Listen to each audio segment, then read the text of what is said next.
So I used to teach this course. So I used to teach this book as part of my Introduction to Philosophy course for freshmen at Notre Dame. And the reason I would have them read this book first. And the reason I would have them read this book first is that in a way it is a kind of outline of philosophy, especially Introduction to Philosophy. A number of things you would cover in Intro to Philosophy. The second reason was to lure them into a trap. That being that, most people at Notre Dame as freshmen, they were high achievers in high school, 4.0, grade point, or whatever, 4.5 or whatever is the grading system. And so then they would come and take a philosophy course. And of course, most of them were thinking in the back of their minds, right? Philosophy is really easy.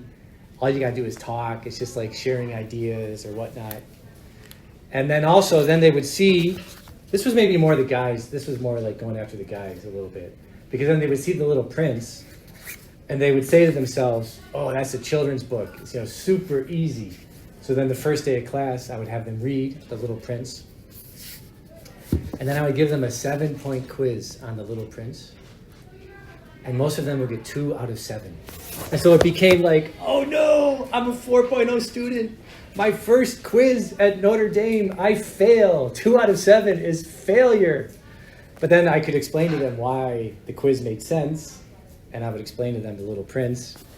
And then that would help them start to take seriously, right, everything. Seriously in a good way, not seriously in the adult way, which you'll get when you read the book. You'll get why I said that when you read the book.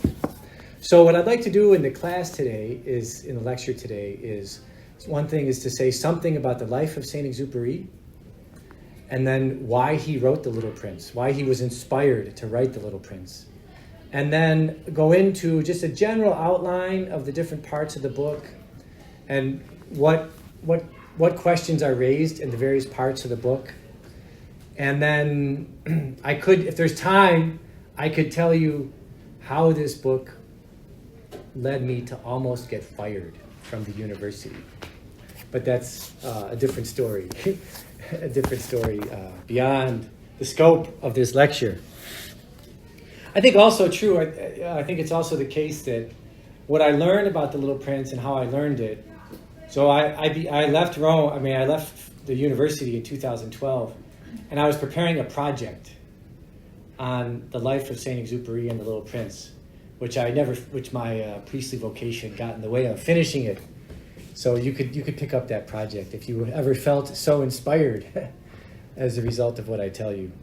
So first of all, are there any questions about what I've said so far? Pretty understandable. So first of all, the life of Saint-Exupéry. He's born on the 29th of June in the year 1900. And he dies, or he disappears, on the 31st of July, 1944. And I happened to spend the summer in Marseille doing research in the year 2004, in the summer of 2004. And in June of 2004, I sit down to read the newspaper, and I open the newspaper, and there's this story on the front page about how this fisherman had discovered the plane and the dog tags of Saint-Exupéry. So he dies on the 31st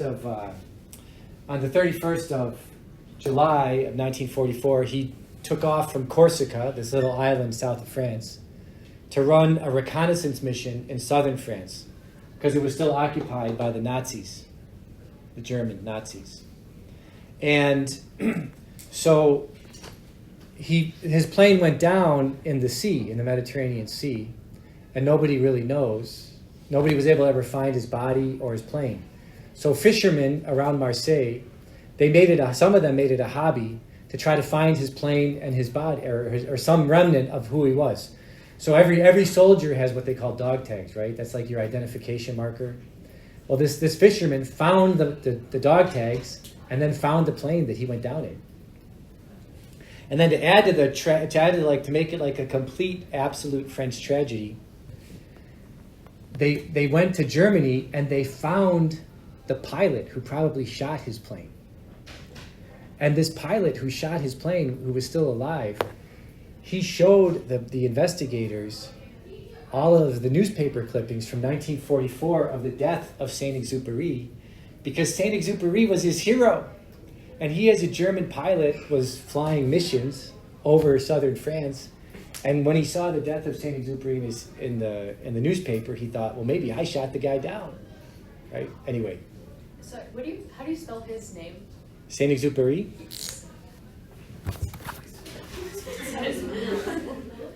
And that's his last name.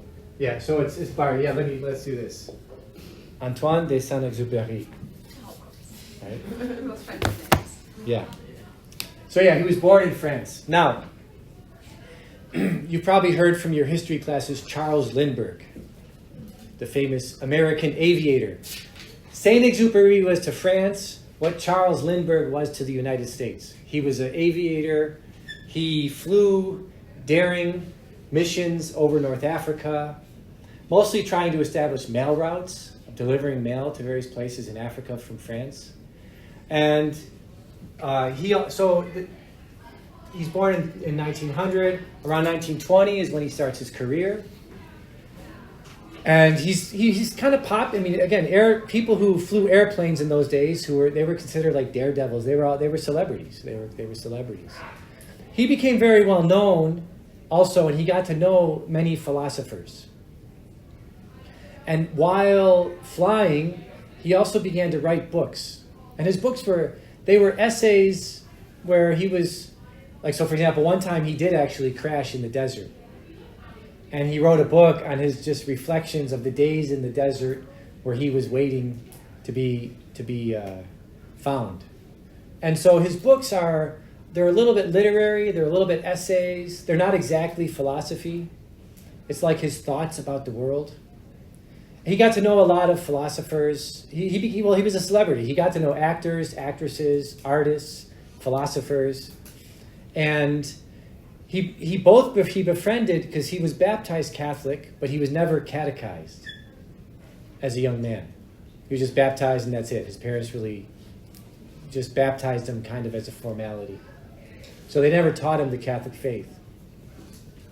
But when he became a philosopher, when he became an aviator, and he got really interested in philosophy, he made special friends with two kinds of philosophers. With, on the one hand, the existentialists. There was a Christian existentialist that he really became friends with, Gabriel Marcel. And then he also became very good friends with the Thomists. These are Catholic philosophers who follow the philosophical ideals of St. Thomas Aquinas. And so he's going along, he's writing his books, he's kind of a French patriot. He eventually, in 1939, we all know what happens in 1939. The Second World War starts. Germany occupies France, and Saint-Exupéry becomes part of the resistance. He flees to southern France, he flees to Corsica. Corsica being this little island off the south of France. And from Corsica, because he's an airline pilot, he will fly missions over southern France, both dropping materials to the French resistance and also taking photographs of German positions in southern France. By this point in his life, he had crashed several times, and he had crashed several times, and he also had gotten injured crashing. And again, flying planes in those days was different than now. There was a lot of smoke involved, smoke coming in through the windows and whatnot. So by this point, by 1941, he was injured. He had poor eyesight, but he couldn't, he so loved his country, he couldn't stop flying. So they sent him to New York City so that he wouldn't fly any missions. So from 1941 to 1943, he's living in New York City.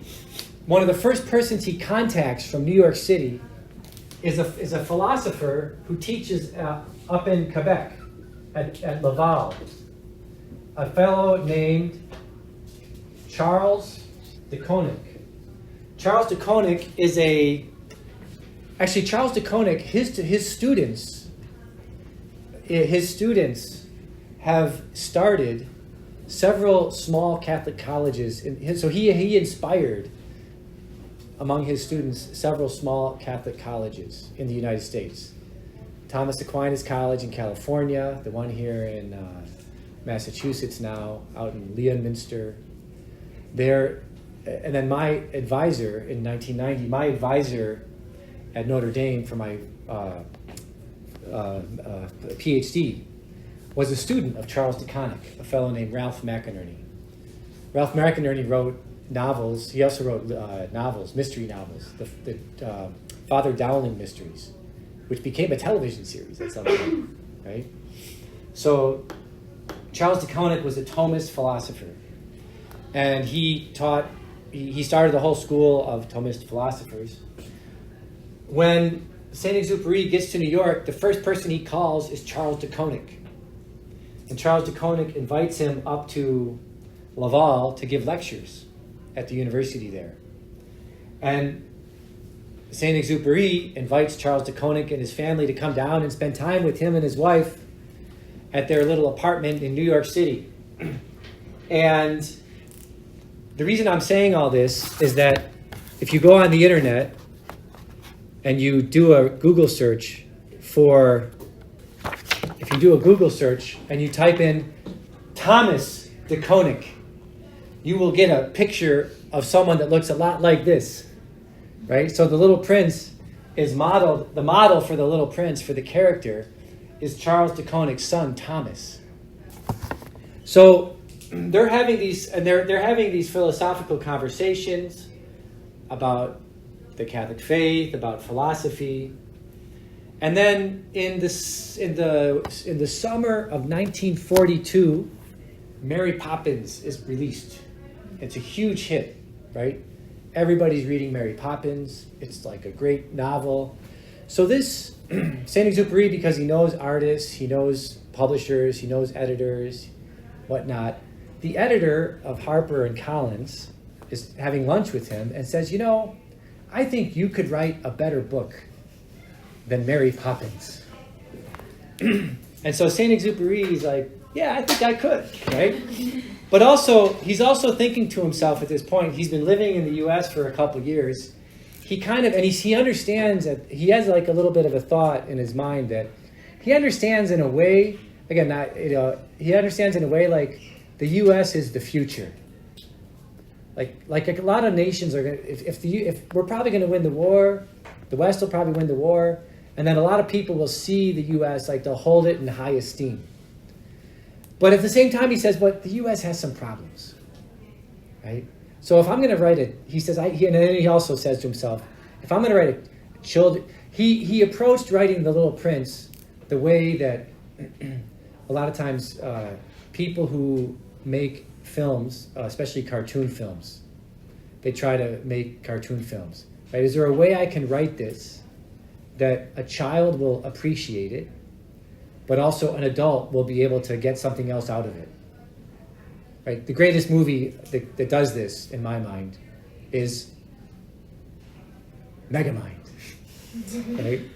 The 2012 or 2011, right? In other words, there's a story of people shooting people, whatnot, with cartoons, but there's also a kind of dialogue going on that the adults really could, appreciate.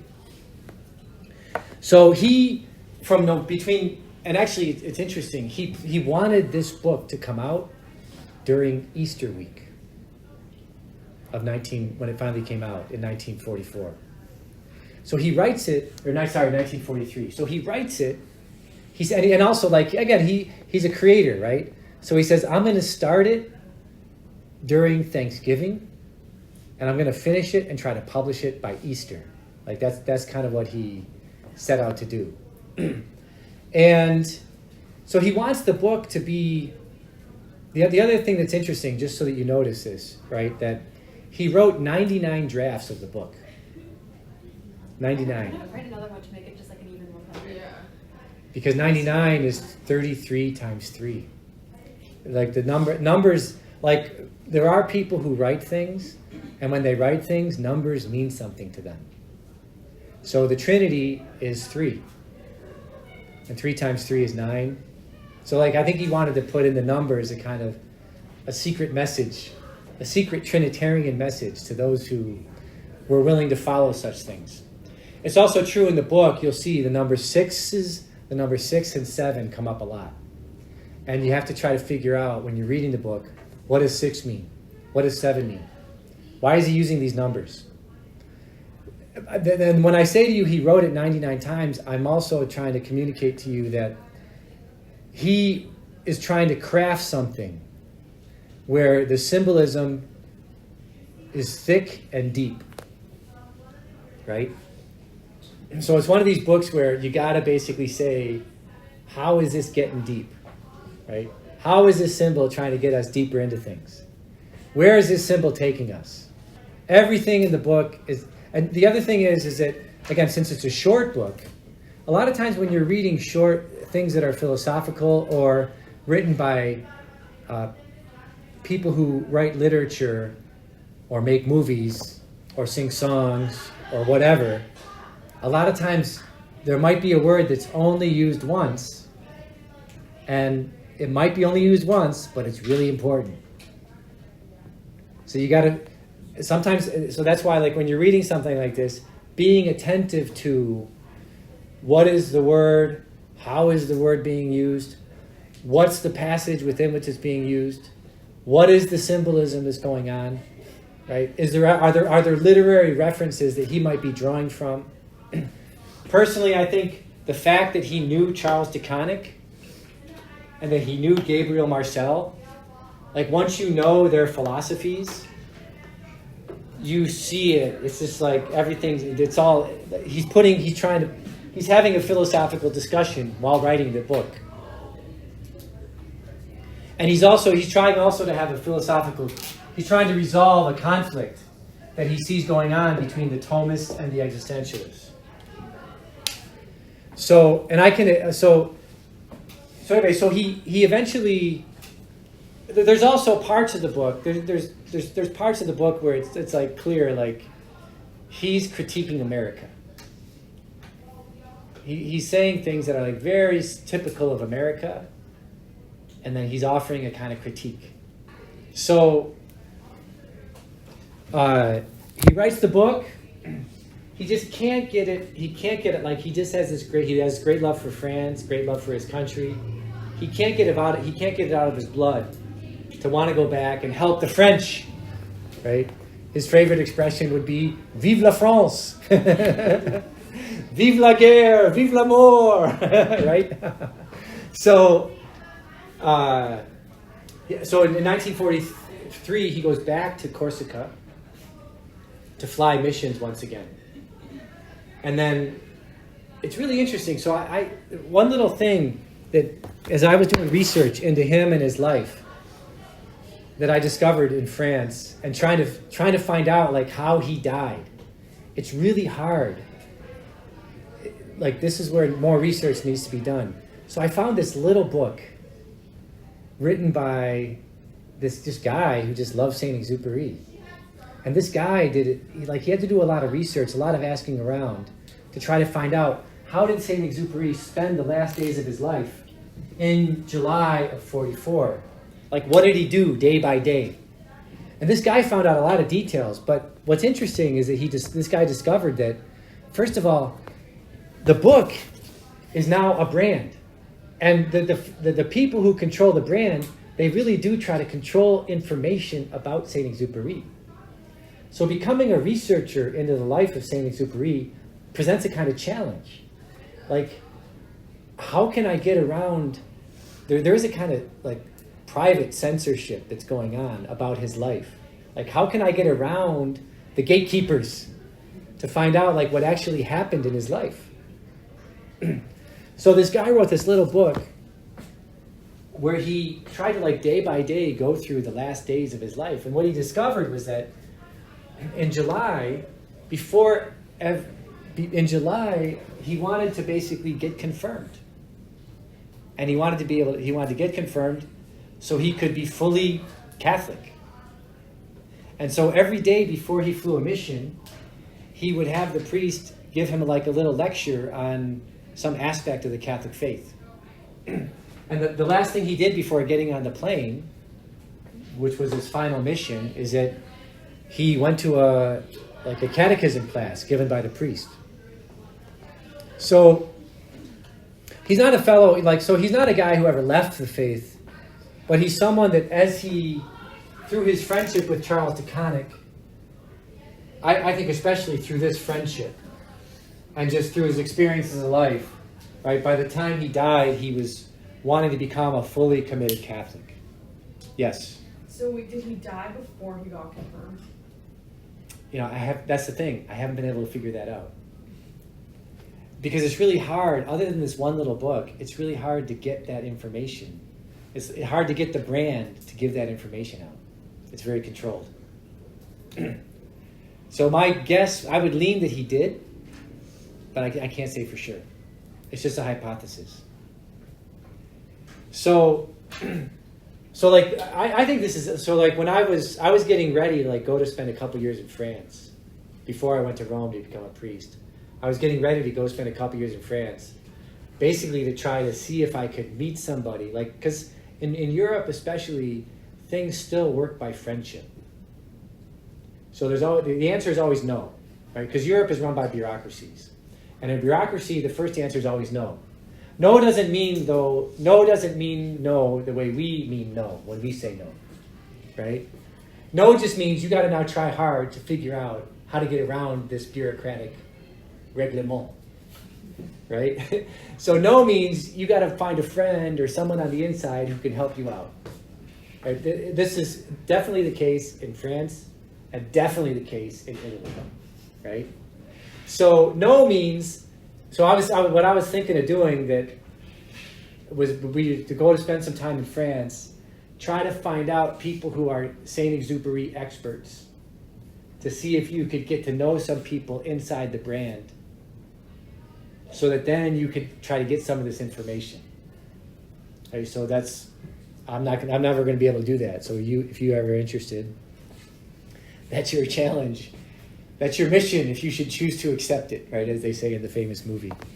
So he dies in 1944. His book, by the way, this book, after the Bible, it's the most bought book in the 20th century. And as I taught it, I began to realize there's a lot of Saint-Exupéry nut jobs out there. And I mean that with the highest respect. Right? So, I've had students that I would teach this book, and they would come to me and they would say, in my family, we have bookshelves where we buy the Saint-Exupéry's Little Prince in every language we can get our hands on. And we have whole bookshelves at home dedicated. This was before they even read it with me in my class, right? We just have whole bookshelves of every language we can get, everything Saint-Exupéry we can get. This one Brazilian guy, he told me that from the time he was 0, even until he was 17 before he came to college, his mom read the book to him every year. Right? That was their family custom. Right? So there are definite Saint-Exupéry nut jobs out there in the world. And there's worse things to be maniacal about. Let's put it that way, right? Right? So there's a lot of, I discovered in teaching this book, that there's a lot of people that just have great devotion to this man and his book. The other thing I discovered as I taught this book is that a lot of my students who read and reread it, they would have similar first reactions.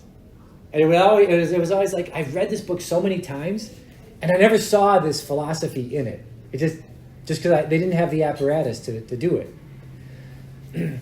Some people, so I had this one colleague at Notre Dame who, she asked me at one point, how do you teach your intro to philosophy courses?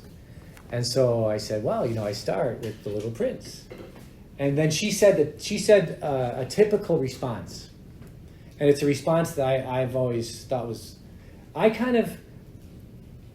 another sign of a good piece of literature is that usually when you read it, at the end, there's some twist or there's something that happens, and at least you'd have a question, and you say to yourself, I got to go back and reread the whole thing to figure out this question. Right? And that's actually what happened to me. I didn't read this book for the first time until I was like 32 or 33 years old. It's just a book I was always aware of, but never had read. But then when I went to teach, I was talking with an old mentor of mine, a professor named John Geegan, and who I think knows your father, or your father knows him or knew him. But anyway, he said to me, just to bring all things back to the full circle, right? We have to always full circle things. But he said to me, in my last years of teaching, I started to teach The Little Prince in my philosophy courses, and you might find it interesting, right? So I thought I'll read the book to see if I could put it in my course, and I realized, this would be. So I read it, and then I got to the end of it, and I said, okay, I think if to really figure out this ending, you got to go back and reread the book. And so that's what I did, and then I taught it in my course, and everything worked out beautifully. So the ending of so when I was talking to my colleague at Notre Dame, she said to me, "Oh, The Little Prince, that's an existentialist diatribe about the meaninglessness of life," right? Right? And I was like, absolutely not. If that's the question. There's a question by the end of the book, and I think precisely Saint-Exupéry is saying that yes, if you interpret this question as a kind of existentialist diatribe about the meaninglessness of life, you've actually not got the point of the book. Because the book basically, I think what it's trying to do is it's trying to set out a kind of vision of three philosophies of life. One philosophy of life would be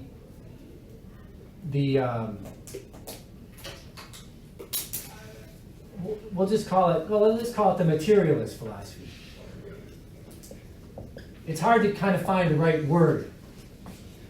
The second philosophy would be the realist philosophy. And the third would be the existentialist.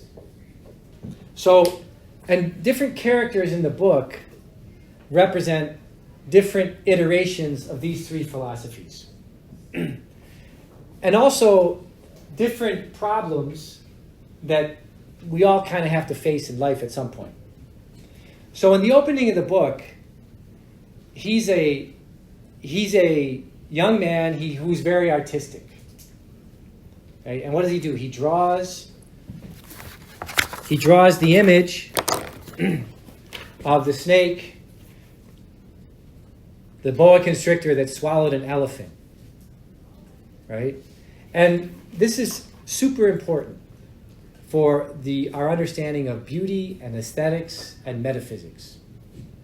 Why? Because he says, whenever I would show this to grown-ups and adults represent the materialist option in life.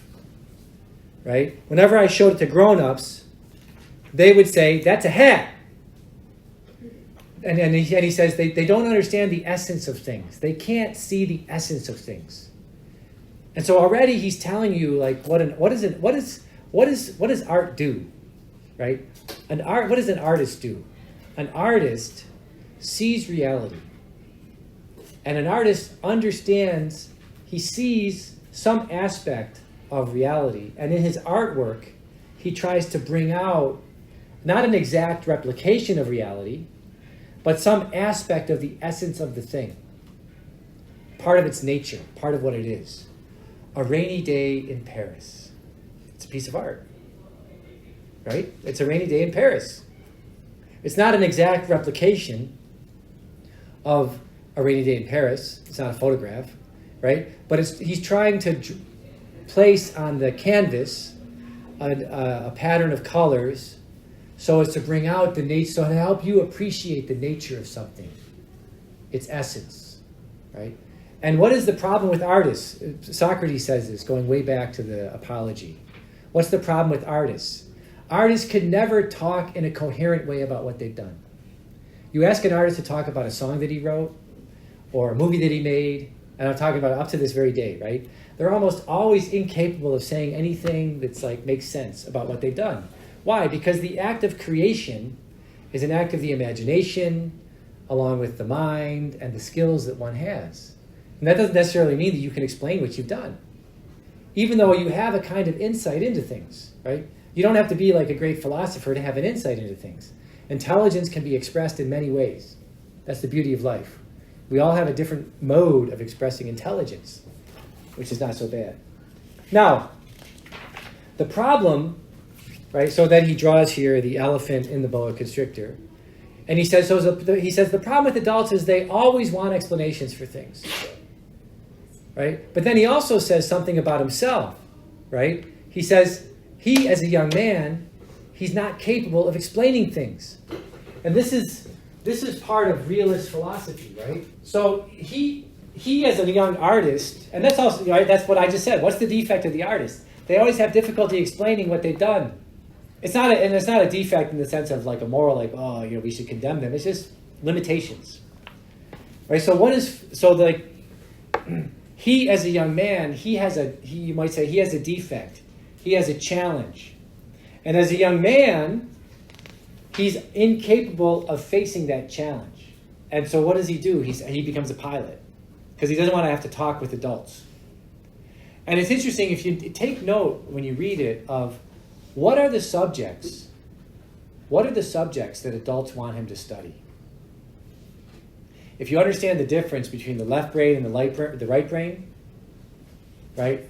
One part of our brain, I'm getting confused now, which is which, I'm sorry. But one part of our brain is very practical. The right side?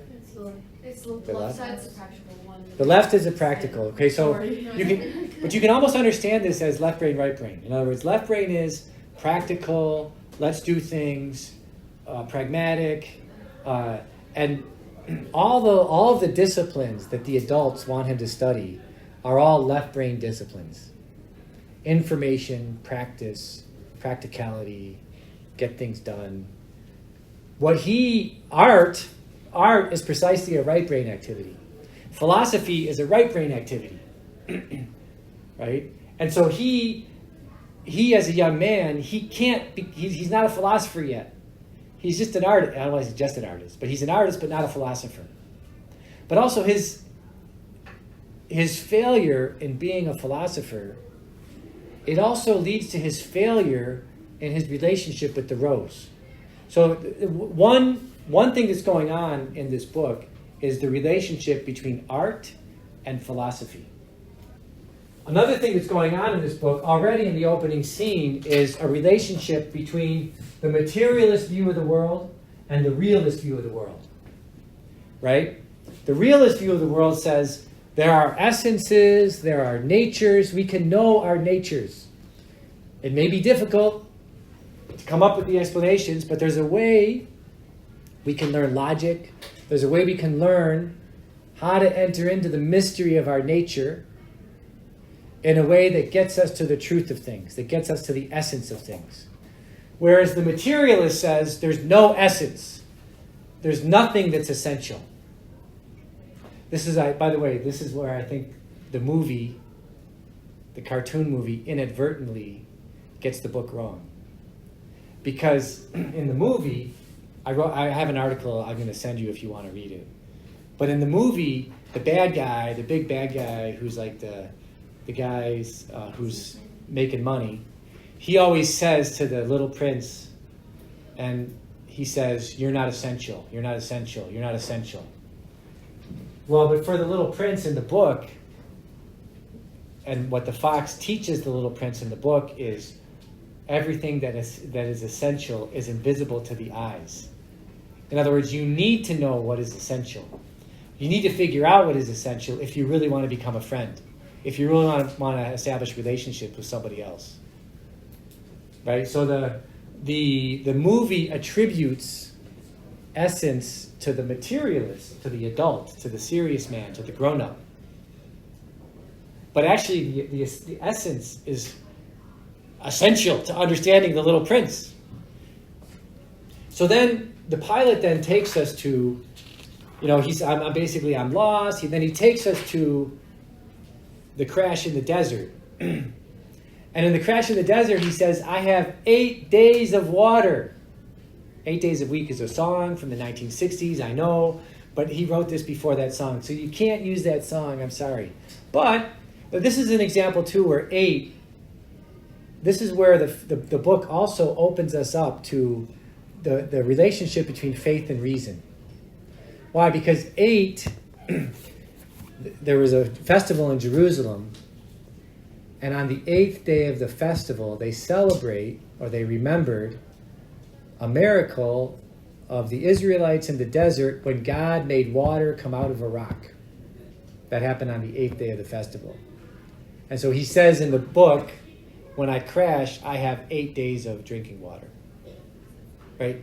Now again, if you got to kind of know that, you got to appreciate that he might be using numbers to tell you something. But when he crashes, he says, okay, I have this also thirst, the desire. What's the origin of ethics? What's the origin of understanding the human person? The basic human passions: thirst, hunger, and leaving progeny, right? Leaving children. Right? Those are the basic human desires, upon which you can build or understand all of our other desires. So and the desert is like a symbol for, the desert is always where you go to find out yourself, right? Because in the desert, it's just enough for survival, and it's you and nature, right? Just throughout all of literature, both secular and religious literature, right? The wilderness is where you discover who you are, what's foundational to you. And it's here where the Little Prince shows up. Now, I think the way I teach this book is that in the relationship between the pilot and the Little Prince in the desert, you start to learn how do you do philosophy, right? And he'll say things like, the Little Prince was a mystery. He wouldn't easily give me any information. I had to ask the right question. And then he'll also flip it and he'll say, the Little Prince, he would ask a question, but he wouldn't let go until he got the answer. Or he'll say things like, he would only give me information by hints and clues. Right? And so what he's doing when he's describing the relationship between himself and the Little Prince in the desert is that he's kind of telling you, like, this is part of the challenge of being a philosopher. Life is a mystery. Human nature is a mystery. The desert is a mystery. There's something also at stake in it. Life and death is also at stake in it. Whether I find water, whether I get out of here is also important. So, but in the case of one of the challenges of philosophy is that you have to keep this sense of mystery. You got to keep the right brain open. You can't close it off. I was once giving a lecture to some adults about this book. And this one guy shot out of the crowd. He was like, this book is meaningless. This is a terrible book. But I started talking with this guy, and I realized this guy is like complete left brain. He has killed his right brain, right? So there's no way he could see the good in this book. It's kind of, not that you use the book to judge people, but just by everything he was saying in this particular conversation, I was like, this poor guy, man. Someone's got to like open up his right brain. Somehow we got to work on it. Somehow. So anyway, so in the desert, when they're in the desert, Saint-Exupéry is by the symbolism of the desert, by the little verbal cues he's giving you, he's telling you this is the procedures for doing philosophy. How do you enter into and start to understand the clues that are part of a mystery? Then we learn also then we get to the part where the Little Prince tells about his relationship with his rose. The rose is clearly his wife. Right? If you look into his life, the rose is his wife. But the Little Prince, when he tells his own story on the planet, you also learn some of the defects of the Little Prince himself. Right? When he's on his planet, his view of his life on his planet, it's a great way of understanding moral philosophy, the beginning of moral philosophy, but also how we all need to grow. So when he's first on his planet, he has this relationship with the rose. And also moral philosophy, ultimately, it's all about relationships. So on the planet, he has the relationship. What time did we go till? Sorry. 25. Okay, yeah. So on the planet, he's in this relationship with the rose, and he'll say it like 2 or 3 times. It was all a matter of discipline. It was all a matter of discipline. There were these weeds, and I had to root out I couldn't let the baobabs grow. I had to spend every day rooting out the baobabs, and it was all a matter of discipline. It was all a matter of discipline. But doing this, he's not happy, right? If life is just a matter of discipline for keeping the relationship together, there's something missing. And so so you might say the pilot, when he meets the little prince, there's something missing in his life. He hasn't yet figured out how to engage in a mystery. When the little prince is with his rose on the planet, the little prince has a defect too. He hasn't yet figured out what he really needs for his friendship with his rose. And then, so what does he do? He takes off, he leaves, right? What do Americans do, going back to Nathaniel Hawthorne, right? What do Americans do in American literature when things aren't going so well in the House of Seven Gables? You go west, you leave. What do you do in American literature when you're not happy living here in Boston? You get on the boat with Ahab on a maniacal, anger-driven journey of revenge. Right? Moby Dick. In a sentence. That's Moby Dick in a sentence. It's all about the darkness of anger and revenge. There was one time this politician also, he was a very colorful character, Huey Long. He was walking down the streets of New York, and he saw Moby Dick. He was a self-educated man. He read Moby Dick. He was walking with his friend, and he says to his friend, "Let's go buy that book. I read it every year. And every year I buy a new copy of it, and I give it away." By the way, I don't recommend reading Moby Dick every year. But wait till you're 40. It's better like after you're 40 to read Moby Dick. Just because he was older when he wrote it, but anyway. And then his friend says to him, "Well, why do you read it every year?" And Huey Long says, "Well, that guy, he really knows how to hate. Ahab, he really knows how to hate." Right? He had a grudge. He couldn't give up. So Saint-Exupéry, or the Little Prince, when he leaves his planet, right, he has to learn something. And in his different travels, he goes to different planets, different travels, different planets. Again, if you know something, if you ever read Book 8 of Plato's Republic, or if you read Aristotle at some point on ethics, what you realize is that each person on each planet is dominated by one of the goods around which you could organize your life. Power, pleasure, money, information, work. And so all the planets are defective in some way. There's something lacking in all the planets. The capacity to become a friend, right? The capacity to form a relationship.